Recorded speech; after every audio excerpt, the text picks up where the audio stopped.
Hi everyone. I just got back from out of town and I may at some point do another video on the second impeachment of Donald Trump. But instead, as of right now, I am focusing on an issue I think transcends Donald Trump, transcends politics. It really goes to the core of what people do with their lives and how they use it in order to create a world that is more towards the values and beliefs that they feel represent them. So, silence my phone. What I was going to say is that I talked a lot with Affy Coleman, my guest yesterday, about how Twitter is playing with fire by actually censoring people, throwing away the users, and we had a little bit of a difference of opinion regarding how their stock performance will go. Now, I agree with him that stocks rebound, that there's always in a market economy the potential for people to see redeeming value in a company that changes its orientation. As of right now, you can see this is the stock ticker. Twitter is losing about 3% on its market cap. Will this continue to hold long term? We don't know, but you have a role to play in whether they have a chance at redemption, right? Because I think when we talk about what consumers are, what customers are, and what being an informed consumer is, it means that you have the power of judgment, not the newspapers, not the CNBC people, not anyone who is not even the shareholders don't necessarily have the power of judgment. The consumer has the primary judgment to make. They decide whether to use the product, right? Even this website MarketWatch, which I would say I don't really agree with their political tendency, I could start just getting my financial quotes, which I'm not really a big investor, but I could start getting it from somewhere else. So we're seeing that as of right now, yes, there is an effect on Twitter that is tangible over a period extending, about a month, right? At the beginning of December, or actually the middle of December, they were at $54. Now they've lost, closing in on $10 on their share price. So this is something that reflects. It doesn't reflect necessarily just the consumer judgment. It reflects obviously the investor judgment. It reflects the judgment of observers and maybe other people who do the complicated things that involve speculating the price of a financial share, right?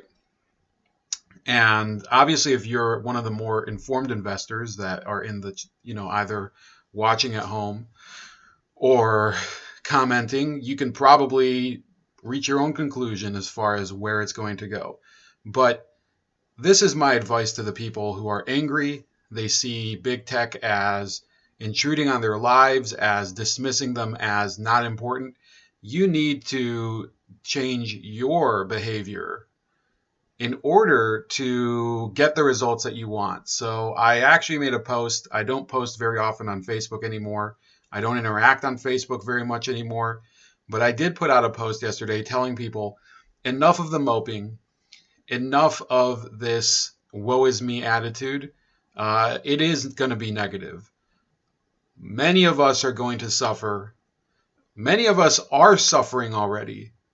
And therefore, we have to start thinking about what we can do in order to create the movement that we want, regardless of the fact that our government does not represent us, our media does not represent us, our schools do not represent us, and every institution that has power in America is more connected to both the ideology and the money fueling that ideology than it is to the people who are supposedly being served by it, right? The common citizen of the United States and the various other people. Obviously there are people who live here who aren't U.S. citizens but are here legally in many cases.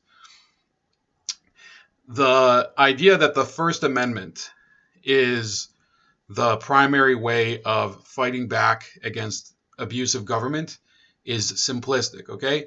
The First Amendment is very important, but there's a different power that has nothing to do with the Constitution. It has to do with basic human impulse, the invisible hand. If people start to understand that these companies do not value them, that they don't serve them, that their role as a consumer is to be used and not benefit from it, then people will turn away.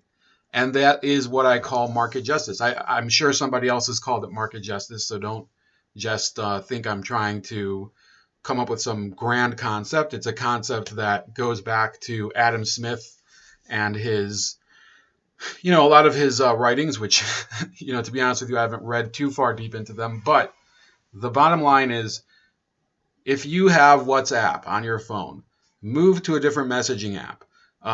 People are sort of debating which one is better, but just start doing the move and, do whatever you can. Leave WhatsApp.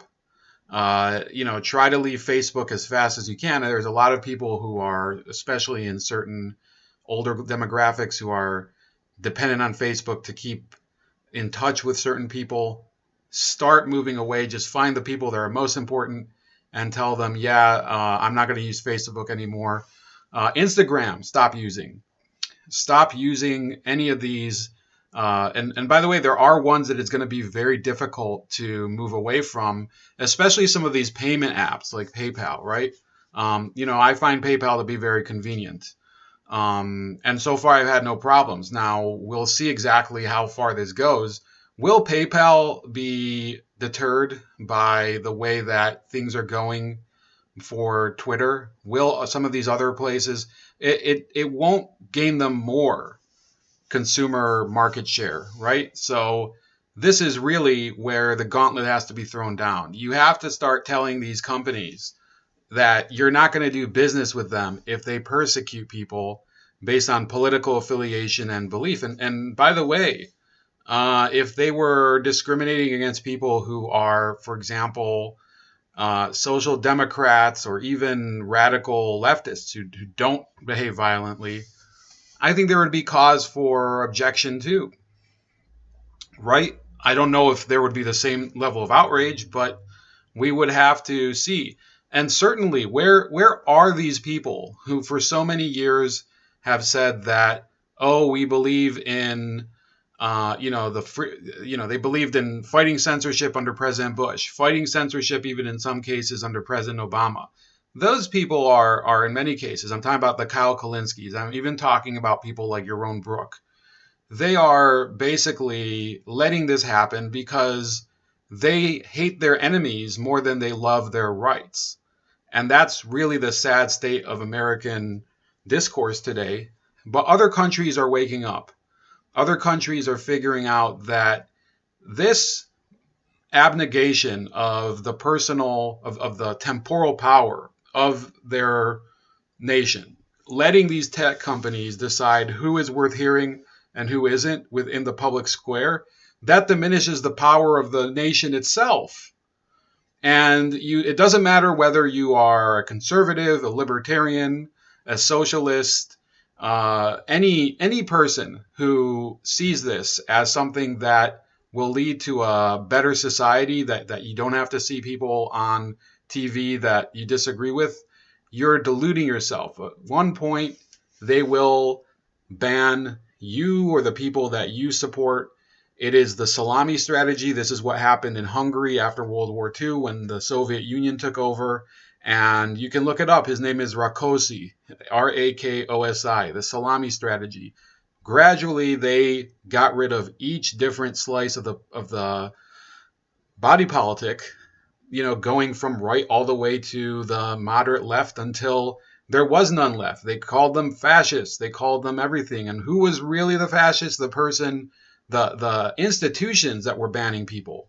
And it's happening again, this time in the guise of liberalism, this time in the guise of healing the public and getting away from the divisive rhetoric of the Trump era. Be aware that this is going to be, in my opinion, the real Waterloo, where people have to show up and turn this wave of censorship back. So delete your Twitter, delete your Facebook, and whenever you can, just try using some of these other apps or websites that you can express yourself more freely. Those of you that have problems with Gab at the moment, it is an infrastructural problem. There's nothing that they can do about it until they can keep up with the growth, and I think the growth will level off at a certain point. Use Minds. Minds has much less volume, and I think it's much more functional than Gab. And eventually, I think when you have more alternatives, people find where they have their most comfortable level of participation. So that's about it for today. And I'll talk to you later. And God bless.